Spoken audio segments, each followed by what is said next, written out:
patnubay at gabay ng magulang ang kailangan. Maaaring may masiselang tema, lengguwahe, karahasan, sexual, horror o droga na hindi Dahil naguguluhan nga dito, ito nga si Miri din ay dadalawin nga niyang muli ito nga si Ramil. Dahil na nga rin sa litratong binigay nito nga ni Lilet sa kanya ay mas lalo nga ditong lumakas ang kutob nito nga ni Miri din na galing nga ito di Ramil. Dahil ito nga litrato ay dito nga doon natagpuan kung saan nga ito nawalan nga ng malay nung inatake nga ito sa sakit sa kanyang puso. Kaya nga ito nga si Miri din dahil hindi nga ito mapakali ay pupuntahan nga niyang muli ito nga si Ramil. Pero sa pangalawang pagkakataon na pagdalaw nito nga ni Meridet dito nga kay Ramil ay magdodoble ingat na nga ito upang hindi nga siya maabutan nito nga ni Patricia dahil ayaw nga nito nga ni Patricia na nakikita nga siyang dumadalaw dito nga kay Ramil. Pero sa pagdalaw nga nito nga ni Meridet ay sakto nga dito ang kanyang pagpunta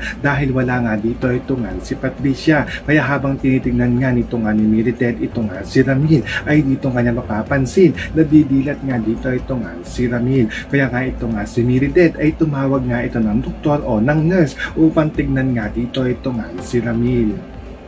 So pakakaabangan nga natin dito ang muling pagdalaw nito nga ni Meridet dito nga kay Ramil. Yan ang ating mga pakakatutukan at pakakaabangan dito nga lang sa Lilet Matias.